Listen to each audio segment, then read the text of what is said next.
Hello, hello, hello. One, two, three, four. I am hanging out and just here doing nothing. Just give everybody a few minutes to come into the room. Just testing out some equipment. Just got done with TYT. It's pretty cool, pretty fun. Man, this gets everything. This camera gets literally every gray hair in my beard. I'm gonna go to my own channel to see. Oh, it's really fast. The delay. What's up, everybody? I see everybody in the chat room. Welcome to the chat. I wanted to get. Hang on, let me pause this over here. There we go. Um, what's up, everyone? What's up, Fat Laces, Autumn, Silver Surfer? Yes, thank you for this. It is the new setup. Obviously, darn, you can see like every wrinkle in my skin. This is super high. This is 2 HD for me. But that's what's up. Got to come to on Doomed with Mike Bender, so he'll be in on 4K too. Oh, cool. That's cool. I don't think this is 4K. This is 1080. It is a 4K camera. But anyway, I just wanted to say what's up. I just got done doing TYT on the main show, so go over there and check that out in the bonus show. Been hanging out with them a little bit. There's a lot of stuff that we could talk about right now, but just go download today's podcast. Make sure you do that. One thing I do want to tell everybody, and this is super important. Election day is you're moving to Boston. Osman Abdullah wants to know if I'm going to collab with David. We may collab via the internet. Still with the pandemic, we're not going to be getting together and meeting together. Um, what wrinkles? Like all the wrinkles. But anyway, listen, 857-600-0518. I don't have the live phones connected to this system yet. I probably will eventually do that so that we can get back to some normalcy in terms of like live callers. But in the meantime, I want you to always call in and leave voicemails for the show. That I can include. We do at least half hour worth of live callers, of voicemail callers rather, and I want to get your input on everything. I do want to ask a question though. Let's talk about something. Let's talk about something. Joe Biden. I I'm doing my level best. I swear to God, I'm doing my level best to not contribute to this man losing. And the reason I say that like that is because I have no desire to vote for him except for to get rid of Donald Trump. However, why does this man keep running his mouth and every time he talks about the black community, he says something racist? You saw the clip today. It went super viral. I think everybody saw it where he said basically dismissed the black community as a pure monolith that has different perspectives about different things than the Latino community, right? A couple weeks ago, he said the whole thing about if you don't vote for me, then you're not black. Every time he opens his goddamn mouth to talk about the black community, it ends up being something racist as shit. And I'm like,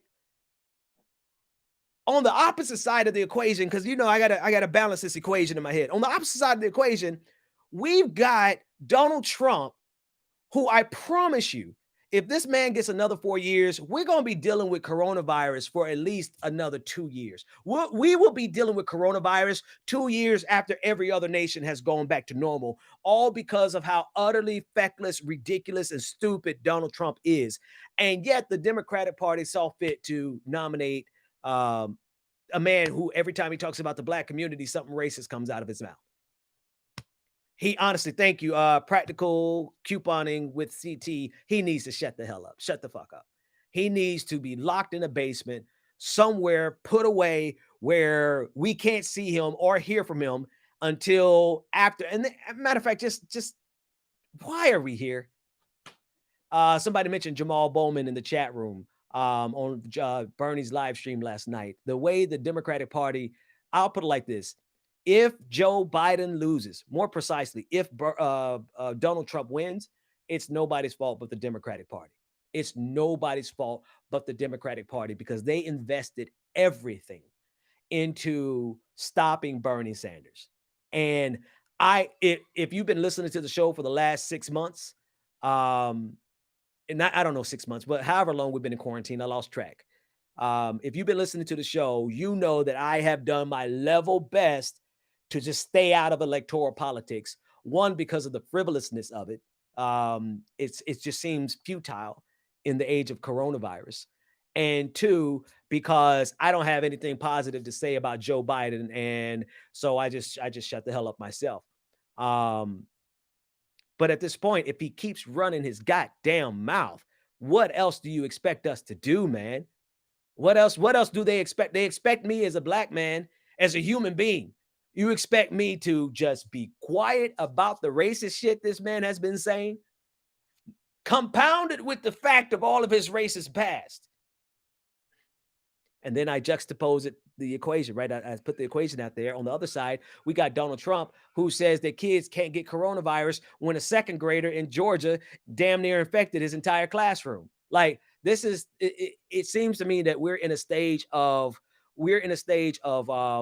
of civilization, the decline of human civilization, the decline of humanity. We're at a stage where we're having to choose between one moron who would literally get probably 500,000 people killed. If Donald Trump gets reelected, 500,000 people easily, because of how utterly stupid this man is, how much his ego is more important than anybody's lives. So that's one hand. On the other hand, we have to choose between a guy who every time he opens up his goddamn mouth with regards to black people, he says some racist shit. This is America. Let me read some comments. Dimitri, I don't hear Obama standing up and praising his presidential endorsement today. He can't. What's he going to say? I agree. I agree that black people are a monolith, and that the Latino community is more diverse than African Americans. What's he going to say? Let's read some more comments. Glenn Greenwald says we don't know how bad it can get. I'm not sure the context of what he said, but I think I agree with that. Like, shit could get really, really, really, really bad. We're already at 167,000, like somewhere between 160 and 167,000 people dead. And to me, I think that takes preeminence. Like, that's the most important thing, because I always assume, my personality is this.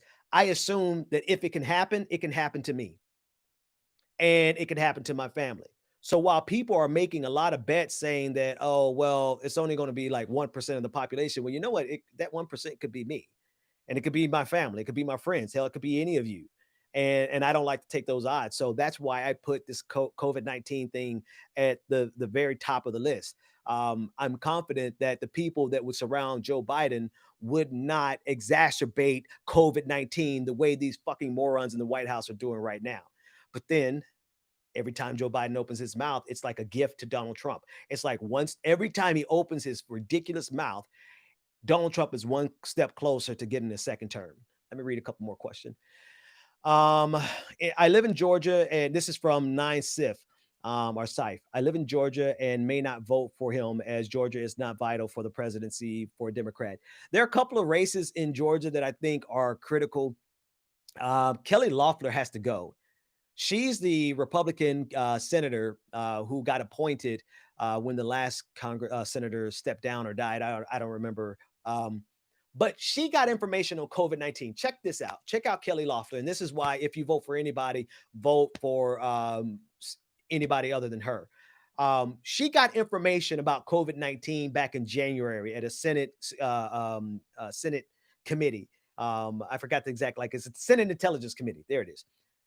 Instead of preparing her state to be prepared for this coronavirus, she went and sold her stocks that she had in the hospitality industry because she knew she would lose a lot of money. So she literally looked at a pandemic that was coming and said, you know what?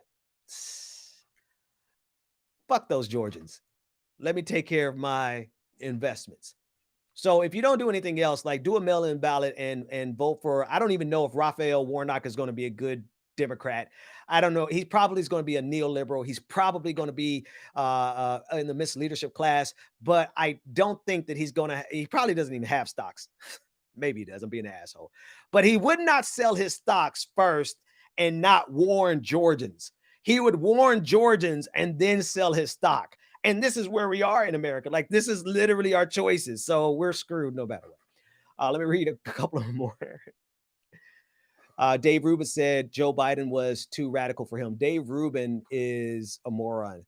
Simone Sanders downplayed COVID-19 at first, and that probably should be the end of her career. A lot of pro-police centrist bureaucrats and keep the DSA out of. Okay, I think I picked up in the middle of a conversation there, but that first part I would meant talk about a lot of pro-police centrist bureaucrats. That, my friends, is the truth. That's the problem. We got a lot of Democrats who are as pro-police as Republicans. And in this era of George Floyd and the protests, bruh, like, you really have to be. You got white women. Check this out, bro. You got white women in Seattle, for example. The white woman who is wearing her pink bicycle helmet, getting beat down by the police. You had the moms in Portland, white, and I'm putting it in this racial context for an obvious reason that I will expound upon in 1 second. But you got white women, moms in Portland, getting gassed by the police. And it's like, if all of these white people across the country are coming to terms with the fact that we live in a police state, black folks been telling y'all this forever, but now a lot of white folks are getting on board. Cool. Who is the Democratic Party trying to appeal to if suburban white moms are the ones getting cracked down on by the police? Please tell me. The wine moms, the Karens are the ones who are getting cracked down. I mean, getting gassed by the police. So who the hell is Joe Biden trying to appeal to when he says we want to fund the police more? You're not. You can't scare.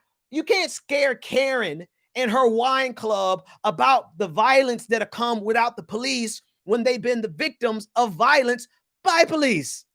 This doesn't work like that. But yet and still, like the commenter said, you got a whole bunch of centrist pro-police, and they are as in bed. And the real reason is because the police state protects the Democratic Party as much as it protects the Republican Party. Just so that everybody knows, they are part of the establishment. They are part of the ruling elite. They are not oligarchs, not all of them. Maybe one or two of them are actual oligarchs, but they are all protected by the police state. And this is why Joe Biden is proposing to put more money in the hands of the police, when the rest of America, including the white women that they always try to appeal to, are like, no, motherfucker, don't do that. Defund the police. King John Tarragon says war on crime is one of the most BS concepts because it's essentially a forever war to justify the existence of the police ever since Prohibition era. I agree. Folks, I didn't even realize I had super chat on. So I'm going to try to go and recognize everybody who sent the super chat, because thank you. Because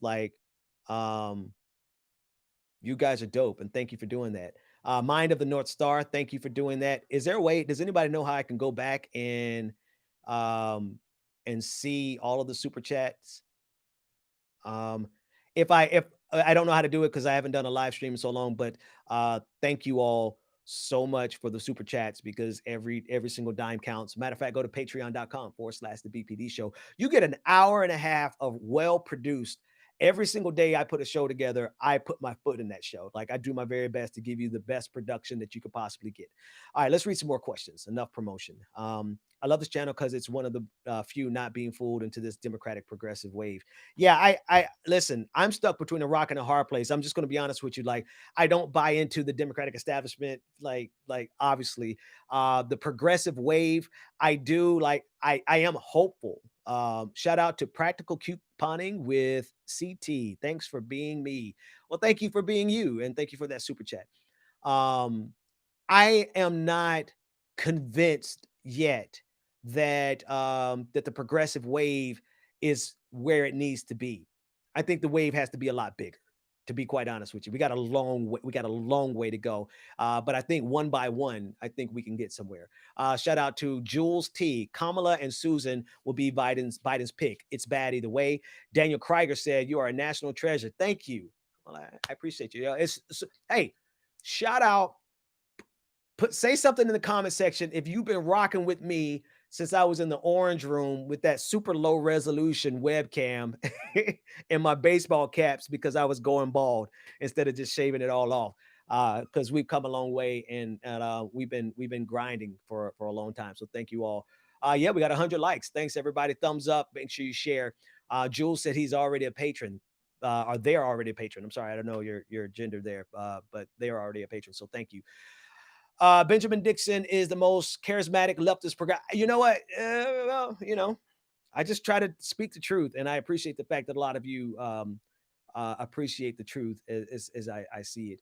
Um, a couple other things that I really back to no, this is important. Back to the other thing. We're all in a really difficult spot. I've already talked about it, but I just kind of have to double down on it. This is why you're not going to find a single episode of mine. Silver Surfer, I remember you, bro. Thanks for being an OG. If you've been listening to my show for the last few months, I have not once told you that you have to vote for Joe Biden. The reason I'm not going to do that is because, hell, I'm having a hard time bringing myself to the idea that I'm going to have to vote for Joe Biden. And so I certainly can't try to preach and condemn somebody else to do the same thing. How do we send this to Room Raiders? Your setup is a 10 out of 10, in my opinion. Oh, cool. I was actually not even done with it. I actually have a lot more that I'm going to do, but if you guys like this, I might leave it like. How you like the flowers though? Flowers are popping. Started watching you on the Majority Report with Sam and Mike. Rest in peace to Michael Brooks. So much love to Michael Brooks. I didn't lose my train of thought. I was just reading comments. Here's the thing. The dilemma that we are facing, really, and I've already said it, but I just want to crystallize it. We're really facing a dilemma, particularly because of COVID-19. I think in regular times, I can only want to say we. I want to say me, because I am not lecturing any of you about what you want to do. You have to rationalize your vote or your abstaining from voting. You have to do that for yourself. That is really a personal decision, and I can't condemn you for whatever you decide. I just for me like, bro, we could almost be back to normal with regards to this pandemic if not for how much of a fucking idiot Donald Trump is. You know what I mean? Like, I've had two friends die of COVID-19. Um, and and then I've known so many other people who've lost loved ones because of COVID-19. I'm doing my damnedest to make. I have a big family, and I'm just like reaching out to them all the time, trying to make sure that none of them catch this shit.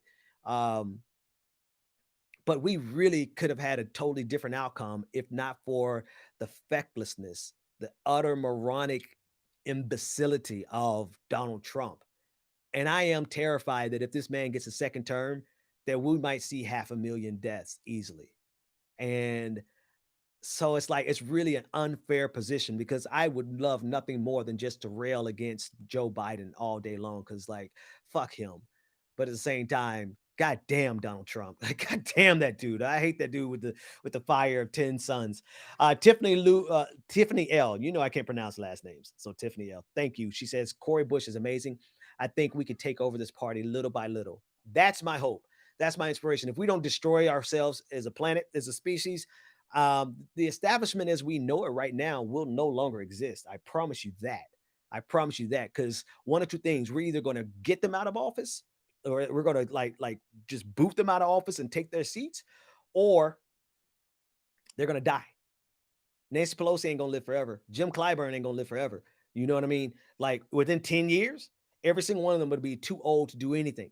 And so we have to make sure that we are in position. So hey, here's the other thing I've been talking about on my show quite a bit: run for office. You run for office. I don't care if you run for dog catcher, your local party chair, your city council, run for Congress, run for office. Because if we don't replace these people in the establishment, then their staff member will. And that staff member is going to bring along with them all of the relationships that they had already in Congress with all of the lobbyists that they had relationships with. And that's exactly what we have to get rid of. So we have an opportunity to replace this establishment little by little, victory by victory, and most certainly because they're old and they're not going to live forever. Let's read a couple more comments. If Trump steals a second term, it would be scorched earth. Trump will settle some old scores. God help us. Absolutely. I agree. Would love to be able to cast a vote for me, Ben. Hey, yeah, I am thinking about it. But I wouldn't be able to give a shit though. Like I would be censured so many times. If I made it to Congress, I would be censured so many times because I would literally go roll up on them and say, what? What like seriously, you are making decisions that are going to get people killed and you want me to be over here and be civil? So perhaps I don't think running for office is for me. um Andrea said, I'm hopeful about the future unless we all die. Exactly. Unless we kill ourselves. Really think about this. Um, if we don't kill ourselves, the future is magnificent. You know what I mean? It the the future is brilliant. I mean, imagine we always assume, strike that. As a Christian, such as I am, we always wait for Jesus to come back in the end of the world. But it dawned on me some years ago. It's like, well, shit. What if it don't come back for 10,000 years? We would have killed ourselves by then because of how stupid we are, right? Then I'm like, well, what if he doesn't come back for 10 million years? Like, we definitely would have killed ourselves because of how ignorant. So if we fix that problem of our destructiveness, our ability to destroy ourselves, man, the future is bright as shit. But it's a pretty big hurdle, right? To not kill ourselves. Uh-oh, he said the C word. Yeah, you guys know that. Y'all been if you've been following me anytime, y'all know that. I keep not killing myself. Where is this? Karen Webster says she's bringing my macro example down to a micro to test the logic of it. I think it holds true though, right? If we keep living, we have an opportunity. I guess the other see that here's a difference. When you talk about large groups of people, yeah, the ignorance will kill us, right? So I think it's an inevitable outcome of our human ignorance for us to be self-destructive if we don't overcome that ignorance. And if we overcome that ignorance, it will lend itself to brilliance. So Pixelated Paradox said, if I run for office, will I have to give up cannabis? Well, you know, my wife has been pretty strict on me smoking weed lately. And I honestly haven't smoked weed in so long. So and now I do kind of realize like I'm a so much more positive person because I'm not high all the time. I used to be high at the first 3 weeks of the pandemic. I was high, like I would say 20 out of every hour of every day, 20 hours out of the day, I was high. And so, but I don't think you have to give up marijuana to run for office. You shouldn't. Thank you, Robert, for that super chat. Chat. Um, I don't like sand said it's way too early to take a victory lap on these new progressives. Absolutely. I agree. You got to see them in action. I'm surprised humanity has been able to survive this long. Frost. Well, the thing was, it was like, here's the thing outside of plagues and sicknesses, we really didn't have the capacity to completely destroy humanity until the creation of the nuclear bomb, which ironically today is the 75th anniversary of Hiroshima and then the 9th will be the anniversary of Nagasaki, which is ridiculous because my father was born on August 6th today, 1 year before Hiroshima. And my brother was born on August 9th, about 20, 30 years, I don't know, after Nagasaki. Doesn't mean anything at all. It's just a kind of a coincidence that I just realized. But now we do have the capacity to utterly destroy ourselves 10 times over, right? And if you look at this pandemic, right, something that could have been managed effectively really is putting us in a position where like a whole lot of people can die. So I use that as an example of how easily we could destroy ourselves just with sheer stupidity. It's just stupidity by itself. Rob says, hey, good to see you, bro, here. You're one of my faves on the Majority Report. Hey, shout out to everybody who found me via the Majority Report. Shout out to the Majority Report, to Michael Brooks. Rest in power, my friend. Because I know I would say at least 25% of my support originated with the Majority Report. No jokes. And Michael Brooks was the first one to bring me on the Majority Report. Matter of fact, I think I did the Majority Report with Michael Brooks for at least a year and a half before Sam even noticed me. I don't know, Sam. That's my story. I'm sticking with it. How are you going to make sure Corey Bush's medical bills are paid for? She was in the hospital twice for COVID. I don't know. That's a good question, but I sure as hell know that if she needs help, that we could raise that money for her. I know for sure that we could raise that money for her. Let's see. Love you. Oh yeah, no, Mike Brooks.